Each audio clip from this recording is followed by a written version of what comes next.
Welcome to CV info. So எல்லோரும் எப்படி இருக்கீங்க? ஸோ நேற்று வந்துட்டு கமல் சாரோட எபிசோட் நேற்றும் முந்தானத்தும் பார்த்து கண்டிப்பாக வந்து என்ஜாய் பண்ணியிருப்பீங்க. நான் ரொம்பவே என்ஜாய் பண்ணேன். அதுலேயும் இன்னும் ஒரு சில விஷயங்கள் அவர் எடுத்து வச்சிருக்கலாமோன்ற ஒரு சில விஷயங்கள் எனக்கு தோணுச்சு. அதாவது அவங்க வந்துட்டு மலையாளத்தில், அதாவது ஐஷா அண்ட் ஷெரீனா மலையாளத்தில் கொஞ்ச நேரம் தொடர்ந்து பேசி பிக் பாஸ் அதுக்கு வந்துட்டு கண்டனம் தெரிவித்து தமிழில் பேசுங்கன்னு சொன்ன விஷயங்கள் அங்கே கொஞ்சம் ஹைலைட்டாக சொல்லியிருக்கலாம்ன்ற மாதிரி விஷயங்கள் தோணுச்சு.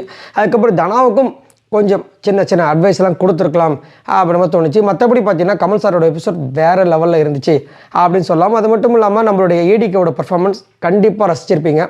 யாரெல்லாம் ரொம்ப ரசிச்சிங்கன்றதை மறக்காமல் சொல்லுங்கள். இன்றைக்கி இந்த டே 22ஓட எபிசோட் ரிவ்யூ பார்க்கலாம். அதுக்கு முன்னாடி நீங்கள் நம்மளோட சேனலுக்கு புதுசு அப்படின்னா மறக்காமல் நம்மளோட சேனலை சப்ஸ்கிரைப் பண்ணி சப்போர்ட் பண்ணுங்கள். இப்போ வாங்க அந்த வீடியோக்குள்ளே போகலாம். அது மட்டும் இல்லாமல் உங்ககிட்ட சொல்லணும், லாஸ்ட்டாக வந்துட்டு ஒரு 3 நாளாக வந்துட்டு நம்மளால் எபிசோட் ரிவ்யூ கொடுக்க முடியல. காரணம் பார்த்தீங்கன்னா சில பல அந்த டெக்னிக்கல் ஃபால்ட்ஸ் சிஸ்டத்தில் வந்து கொஞ்சம் ப்ராப்ளம் ஆகிடுச்சு. இதுக்கப்புறம் ஒன் பை ஒன்னாக வந்துட்டு உங்களுக்கு நான் ரெகுலராக வந்துட்டு எபிசோட் ரிவ்யூ கொடுக்குறேன். தடங்களுக்கு வருந்துகிறேன். சரிங்களா? சரி, இப்போது இன்றைக்கி எப்படி எபிசோட் ஸ்டார்ட் ஆச்சு பார்த்தீங்கன்னா, அந்த கமல் சாரோட எபிசோடோட தாக்கங்கள் தான் நிறைய வந்துச்சு.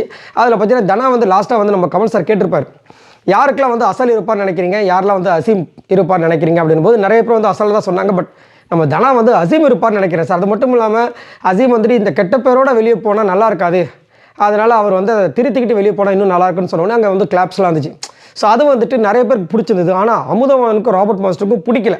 ஸோ அதனால் அங்கே வந்து கேட்குறாங்க, இன்னும் அசல் வந்து எதுவுமே பண்ணல, நீ இன்னமும் அசீமை சொல்கிற, அசீம் இன்னும் அப்படி வேலை பண்ணார் அப்படின்னும் போது இவங்க இல்லை, வீட்டு வேலை நம்ம பார்த்த மாதிரி தான் இருந்துச்சு, செஞ்சார். அதே மாதிரி நீங்களாம் வந்துட்டு அசலை சொல்கிறதுக்காக நானும் அசலை சொல்ல நீங்கள் எதிர்பார்க்காதீங்கன்ற மாதிரி டபால்னு ஒரு அடி. அதனால தான் நிறைய பேருக்கு வந்து தனலட்சுமி பிடிக்குது. என்னதான் கூட வந்துட்டு நட்பாக இருந்தாலும் ஃப்ரெண்ட்ஷிப்பாக இருந்தாலும் அந்த அம்மா மனசுக்குள்ளே என்ன இருக்கோ அதை போட்டு உடச்சி விட்டுறாங்க. அது வந்து நல்லதோ கெட்டதோ அது வேறு விஷயம் வச்சுக்கிங்களேன். அந்த மாதிரி போகும்போது அமுதவாணனுக்கும் ராபர்ட் மாஸ்டருக்கும் கொஞ்சம் பிடிக்கல. அது மட்டும் இல்லாமல் அவங்க தனலட்சுமி அதை வந்து சொல்கிறாங்க, நான் சொன்னப்பே வந்து நிறைய பேர் கைத்தட்டல் கொடுத்தாங்களே அப்படின்னு. இவங்களுக்கு இதுதான் அன்றைக்கே வந்து கமல் சார் சொன்னார். என்ன சொன்னார்? கைத்தட்டலுக்கு நீங்கள் மயங்காதீங்க அப்படின்னு. நாங்களும் மயங்க மாட்டோம், நீ மயங்கிட்ட அப்படின்ற மாதிரி கொஞ்சம் ஒரு சில விஷயங்கள்லாம் போச்சு. அதுக்கப்புறம் அந்த மூச்சு திணறல் முதல்லாம் பார்த்தீங்கன்னா இந்த மூச்சு திணறல் வந்தால் கொஞ்சம் பயமாக இருக்கும். இப்போல்லாம் கொஞ்சம் சிரிப்பாகி போச்சு. யாரோட விஷயத்துலனா ஐஷாவோட விஷயத்தில்.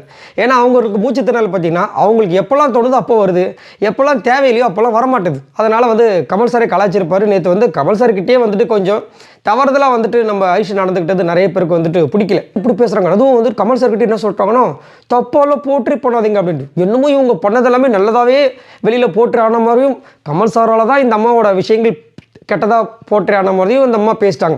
அதுக்கு நம்ம கமல் சாரும் பயங்கரமாக வந்து ஒரு சூப்பரான பதில் சொல்லியிருந்தா, அது வேறு விஷயம். ஸோ இந்த மாதிரி விஷயங்கள்லாம் வந்து அங்கே வந்து விவாதிக்கப்படுது. அதாவது ஒரு குரூப் சேர்ந்துட்டாங்க. தனலட்சுமி, அமுதவாணன், ராபர்ட் மாஸ்டர், அப்புறம் ஜனனி, இவங்களாம் மோஸ்ட்லி பார்த்துட்டு இவங்க வந்துடுறாங்க. ஒன்று ராபர்ட் மாஸ்டர் இல்லாமல் இருக்கும், இல்லை இருக்கும். மற்றபடி இவங்க வந்து ஒரு டீம் ஆகிட்டாங்கன்னு வச்சுக்கிங்களா. அதுக்கப்புறம் பார்த்தீங்கன்னா ஒரு அழுகை, ஒரே மனசு கஷ்டம். யாருக்குள்ள நிவாஷனுக்கு தனியாக உட்காந்து சோறு சாப்பிட்டுருக்காங்க. அந்த துக்கத்துலேயும் அந்த சோறு தேவைதானா அப்படின்ற ஒரு சில பேர் வந்து கமெண்ட்ஸ் பண்ணுறாங்க. இருந்தாலும் சோறு இருந்தால் தானே தெம்பாக இருக்க முடியும், தெம்பாக இருந்தால் தானே வாழ முடியும் அப்படின்றது.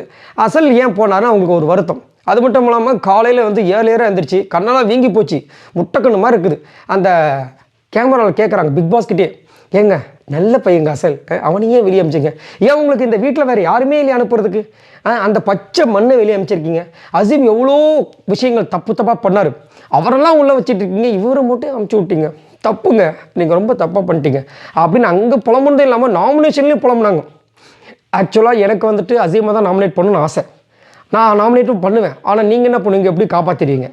அதனால் நான் அவங்கள நாமினேட் பண்ணல. அதுக்கு பதில் நான் வேறு ஒருத்தவங்களை நாமினேட் பண்ணுறேன்னு சொல்லிட்டு நாமினேஷன்லேயே வந்துட்டு பிக் பாஸ் மேலேயே குற்றத்தை வச்சாங்க. நீங்கள் வந்து வேணும்ட்டுமே அசல் அனுப்பிச்சிட்டிங்க, அதுவும் எங்களுடைய அந்த புனிதமான நட்பை பிரிக்கிறோன்னு சொல்லிட்டு நம்ம பண்ணியிருக்கீங்கன்ற மாதிரி அவங்க வந்து ஒரு விஷயத்தை சொல்லியிருந்தாங்க. அதுக்கப்புறம் பார்த்தீங்கன்னா இன்னொரு டீம் டிஸ்கஷன். அதில் பார்த்தீங்கன்னா சொன்னல ஆல்ரெடி ராபர்ட் மாஸ்டர் இல்லாமல் ஒரு டீம் இருக்கும், ராபர்ட் மாஸ்டர் இருந்து ஒரு டீம் இருக்கும். அதே அமுதவாணன், அதுக்கப்புறம் நம்ம ஜனனி, அதுக்கப்புறம் நம்ம தனலட்சுமி, அதே சேம் டாபிக். ஆயிஷாக்கு மூச்சு திணறல் எப்பப்பெல்லாம் வருது, எதுக்காக வருது, அவங்க வந்துட்டு அந்த விஷயத்தை வந்துட்டு தேவையில்லாமல் அவங்களோட சுய விஷயத்துக்காக யூஸ் பண்ணிக்கிறாங்க. அது இன்னும் தீபாவளிக்கு வருது ஓகே, மற்றபடிலாம் வரவே மாட்டுது. கமல் சார் நேற்று கழுவி ஊற்றுனா அப்போல்லாம் மூச்சு திணறல் வரல, ஆனால் ஒரு சில விஷயங்கள் பேசணுன்னு மூச்சு திணறல் வந்துடுது இன்னும் அப்படின்ற மாதிரி ஒரு சில விஷயங்கள். அதில் வேறு அமுதவாணர் வேறு டென்ஷன் ஆகிட்டாப்புல, இனிமேல் நான் யாரையும் பார்க்க மாட்டேன், எனக்கு டென்ஷன் ஆகிடுச்சு, என்னை ஏதாவது சீட்டாங்கன்னா வச்சு செஞ்சு விட்டுருவேன்ற மாதிரி. இதில் வந்துட்டு ஒரு இந்த எபிசோடில் வந்து எனக்கு ஒரு வருத்தம் ஒன்று இருக்குது.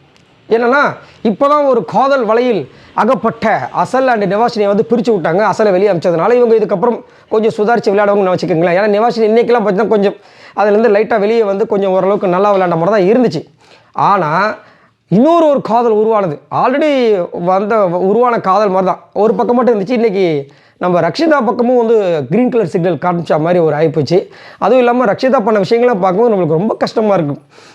சரி, ஓகே, காதல் வந்துட்டு எந்த வயசுலையும் வரலாம், தப்பு இல்லை. ஆனால் இவங்களுக்கு ஒரு குடும்பம், அவருக்கு ஒரு குடும்பம் இருக்குன்னு அவங்க 2 பேருமே வந்துட்டு அங்கே கடந்து வந்த பாதையில் சொல்லியிருக்காங்க.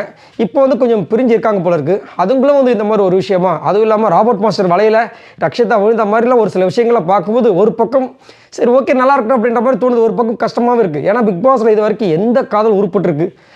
இப்போ கூட ஒரு சில பேர் என்ன சொல்கிறாங்கன்னா, அசீம் பாவனி காதல் உருப்படலையா அப்படின்னு. இன்னும் கல்யாணம் பண்ணலன்னு நினைக்கிறேன். ஸோ அதனால் கல்யாணம் பண்ணி அதுக்கப்புறமா அந்த காதல் எப்படி மலர்றதை நம்ம பார்க்கணும்.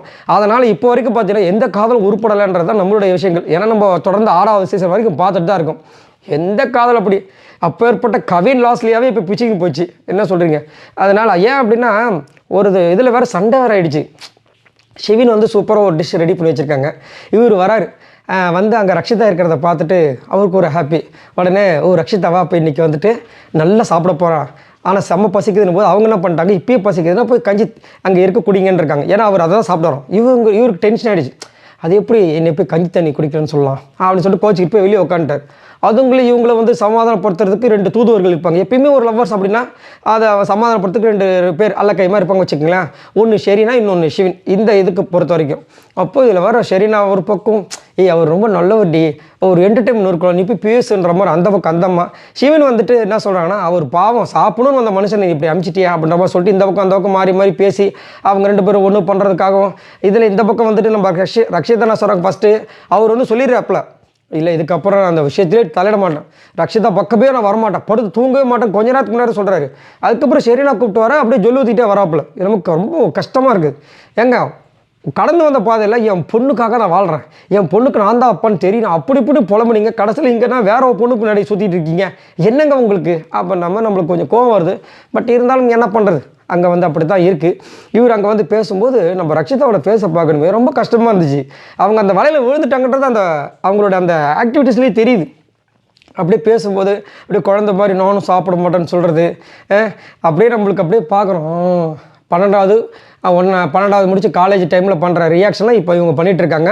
அதுக்கு ஆப்போசிட்டில் இவரும் பண்ணிகிட்ருக்காருன்ற மாதிரி இருந்துச்சு. பட் என்ன பண்ணுறது, அன்பு கிடைக்காதவங்களுக்கு எந்த பக்கம் அன்பு கிடைக்காதோ டக்குன்னு சாஞ்சிருவாங்க. அந்த மாதிரி இவங்க சாஞ்சிட்டாங்களான்றது ஒன்றும் புரியல. அதுக்கப்புறம் வந்துட்டு 2 பேரும் வந்து கொஞ்சம் சமாதானமாக வராங்க. அதுக்கப்புறம் நம்ம ரக்ஷிதா வர கையை காமிச்சு, இனிமேல் இந்த மாதிரி சின்ன சின்ன விஷயத்துக்கும் கோச்சிக்கூடாது, சத்தியம் பண்ணுங்க, சாப்பிடணும் சரியா அப்படின்னு கேட்குறதும் அவரும் வந்துட்டு அப்படி சினிங்கிட்டே சத்தியத்தை பண்ணுறதும், ஐயோ ராமா அப்படின்ற மாதிரி இருந்துச்சு. அதுக்கப்புறம் அந்த பிரச்சனைகள் சால்வ் ஆச்சு. இன்னொரு பக்கம் வந்துட்டு நம்ம கேப்டன்ஷிப் டாஸ்க் போச்சு. அதில் சூப்பராக வந்து பர்ஃபார்மன்ஸ் பண்ணாங்க. குயின்ஸ் வந்துட்டு இதில் நான் திரும்பியும் வந்துட்டு வின் பண்ணி இந்த கேப்டன்ஷிப் எங்களுக்கு கிடச்சிட்டாலும் நான் அப்படியே பேசுகிறது இவங்களாம் கேட்டுவிட்டாலும் அப்படின்ற மாதிரியே வந்துட்டு ஏனோ தானே ப்ளே பண்ண மாதிரி இருந்துச்சு. ஆனால் நிவாஷினி சூப்பராக டஃப் கொடுத்தாங்க. மணிகண்டன் ரொம்ப வெறித்தனமாக வந்துட்டு வின் பண்ணி இந்த வாரம் இவர் தான் கேப்டன் அப்படின்ற மாதிரி ஒரு பொறுப்பு வாங்கிட்டாப்புல. சூப்பராக இருந்துச்சு அந்த டாஸ்க் பார்க்கும்போது. அதுக்கப்புறம் இந்த நாமினேஷன் விஷயங்கள்லாம் வந்துச்சு. அதில் பெரும்பாலும் பார்த்தீங்கன்னா நம்மளே வந்து கணிச்சிடலாம், கண்டிப்பாக அசீம் இருப்பார்னு. இது தொடர்ந்து 3வது வாரமும் 4வது வாரம் நினைக்கிறேன். அசீம் வந்து தொடர்ந்து வந்துட்டு இதில் வந்துட்டாப்புல. ஸோ அசீம் வந்து அதிகப்படியாக 8 ஓட்டம் 9 ஓட்டம். அதுக்கப்புறம் பார்த்தீங்கன்னா வழக்கம் போல் ஆயிஷா உள்ளே வந்துட்டாங்க, ஷெரீனா உள்ளே வந்துட்டாங்க. 2 பேரும் உள்ளே வரக்கூடிய ஆட்கள் தான். அதுக்கப்புறம் கதிரவன் உள்ளே வந்தப்போ ரொம்ப சந்தோஷமாக இருந்துச்சு. எப்பா சாமி, இதுலையாவது கொஞ்சம் பர்ஃபார்மன்ஸை காமி, உள்ளே தான் பர்ஃபார்மன்ஸ் இல்லை, இப்போ உன் பேர் வந்துச்சு, அதுக்கப்புறமா இந்த வாரம் கொஞ்சம் பர்ஃபார்மன்ஸ் பண்ணுப்பான்ற மாதிரி இருந்தது. அதுக்கப்புறம் நம்ம விக்ரமன் உள்ளே வந்துட்டாப்புல. அவருக்கு ஷாக்கு, நான் ஒன்றுமே பண்ணாலும் நான் நியாயத்துக்கு குரல் கொடுத்து ஏன் பேரையா சொன்னீங்கன்ற மாதிரி ஷாக்காக பார்த்தாப்புல. 5 பேர் தான் உள்ளே வந்திருக்காங்க. ஆனால் எக்ஸ்ட்ரா வந்து இன்னும் ஒரு 3 பேர் வரணும். ஏன் அப்படின்னா எப்பயுமே பிக் பாஸ் பார்த்தீங்கன்னா 2 ஓட்டு மினிமம் போட்டாவே அந்த நாமினேஷனுக்குள்ளே தூக்கி போட்டுருவாங்க. அப்படின்னு பார்க்கும்போது ஏடிகே, ஷிவின், அதுக்கப்புறம் மகேஸ்வரிக்குலாம் 2 ஓட்டு வந்துச்சு. பட் இருந்தாலும் அவரோட மைண்டுக்குள்ளே ஒரு விஷயம் என்ன அப்படின்னா, இந்த வாரம் கண்டிப்பாக ஷெரீனா இல்லை ஆயிஷா வெளியே போயாகணும். இவங்க 3 பேர் உள்ளே வந்தாங்கன்னா இதில் யாராவது ஒருத்தவங்க பிச்சுப்பாங்க. மேக்ஸிமம் மகேஸ்வரி பிச்சுக்கிறதுக்கு வாய்ப்பு இருக்குது. அதனால் இவங்க கொஞ்சம் ஓரமாக வைப்போம், ஃபஸ்ட்டு இவங்களை முடிப்போம், அப்புறமா அவங்கள முடிச்சிடுவோம்னு நினச்சிட்டு அந்த மாதிரி பண்ணாருன்னு தெரியல. அந்த 2 ஓட்டு வாங்கினவங்களாம் மைனஸ் பண்ணிட்டு மினிமம் 3 ஓட்டுலேருந்து கவுண்ட் எடுத்து நம்ம ஆயிஷா, ஷெரீனா, அதுக்கப்புறம் நம்ம கதிரவன், விக்ரமன், அசீம் எல்லாத்தையும் உள்ளே போட்டாங்க. இப்போ கூட நம்ம ஓட்டிங் அனாலிசிஸ் இன்றைக்கே போடச்சு. ஏன்னா காலையில் நம்மளுக்கு ப்ரொமோவில் வந்துருச்சு யார் யாரெல்லாம் நாமினேட் பண்ணாங்கன்ட்டு. அதில் நிறைய பேர் வந்து இப்போயே ஓட் பண்ணவும் ஆரம்பிச்சிட்டாங்க. அதில் டாப்பில் யாருக்கான்னு உங்களுக்கே தெரியும், விக்ரம் வந்து. அதுக்கப்புறம் எவ்வளோ ஓட்ஸ் எல்லா விஷயங்களும் போட்டிருக்க உள்ள போய் பாருங்கள், ரொம்ப இன்ட்ரெஸ்டிங்காக இருக்குது ஓட்ஸ்லாம் பார்க்கும்போது. அதுக்கப்புறம் இந்த நாமினேஷன் முடிஞ்சுது. அதுக்கப்புறம் பார்த்தீங்கன்னா ஒரு பிரச்சனை கிச்சன் டீமில். என்னன்னா கிச்சன் டீமில் பார்த்தீங்கன்னா இப்போ தனாவும் ஒன்றா இருக்காங்க, அசீம் ஒன்றா இருக்கார். பார்க்குறதுக்கு கொஞ்சம் கண்கொள்ளா காட்சியாக தானே இருக்குது. ஏன்னா மணிகண்டன் செஞ்ச வேலை அந்த மாதிரி 2 பேரும் ஓகே தான். ஏன்னா முன்னாடி அசல் இருந்தால் நான் வரமாட்டேன்னு சொன்ன தனலட்சுமி இப்போ வந்துட்டு அசீமாக தான் நான் உள்ளே வரமாட்டேன்னு சொல்லலை.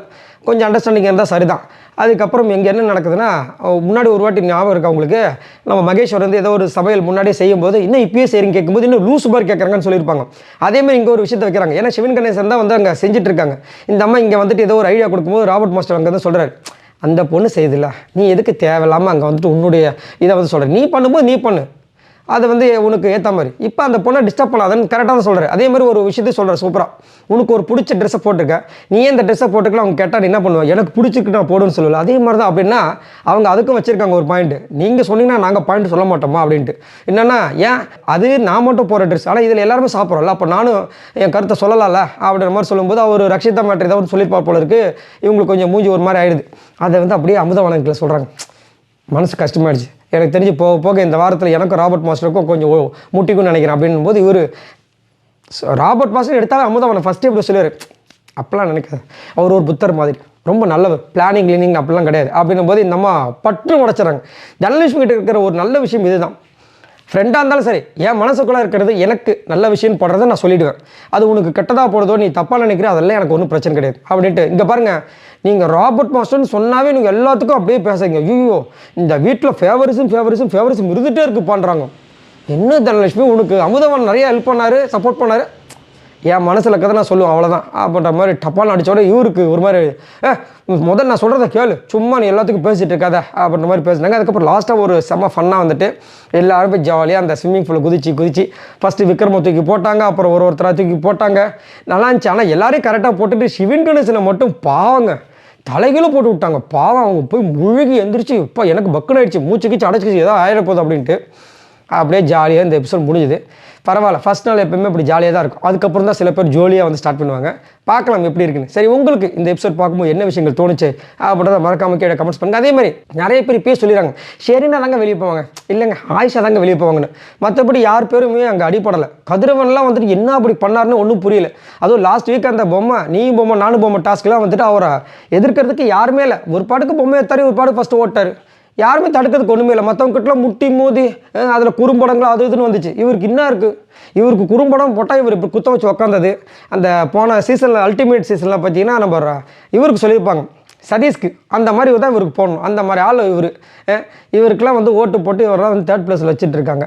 இவரெல்லாம் வந்து லைட்டாக அந்த ஹார்ட்ஸுக்கு கொண்டு வந்து ஒரு பயத்தை உண்டாக்கி உள்ளே அனுப்பணும். அப்போ தான் அந்த ஒரு பயம் வரும். என்னத்தான் சொல்கிறது, இப்படி தான் போகுது. சரி, உங்களுடைய கருத்து இந்த எபிசோட் பார்க்கும்போது என்ன விஷயங்கள் தோணுச்சுன்றதை சொல்லுங்கள். அதே மாதிரி நேற்று யாரெல்லாம் கமல் சாரோட எபிசோடை பார்த்து ரசிச்சிங்கன்றதை சொல்லுங்கள். அதே மாதிரி ஒரு சில பேர் கண்டிப்பாக பிடிச்சிருக்காது, இல்லைங்க அவர் இன்னும் இதெல்லாம் பேசியிருக்கணும் அப்படின்னா என்னென்ன கருத்துக்கள் அவர் முன் வச்சிருக்குன்னு நினைக்கிறீங்க மறக்காமல் சொல்லுங்கள். அடுத்த ஒரு சூப்பரான வீடியோவில் சந்திக்கலாம். அது வரைக்கும் பாய் நண்பர்களே.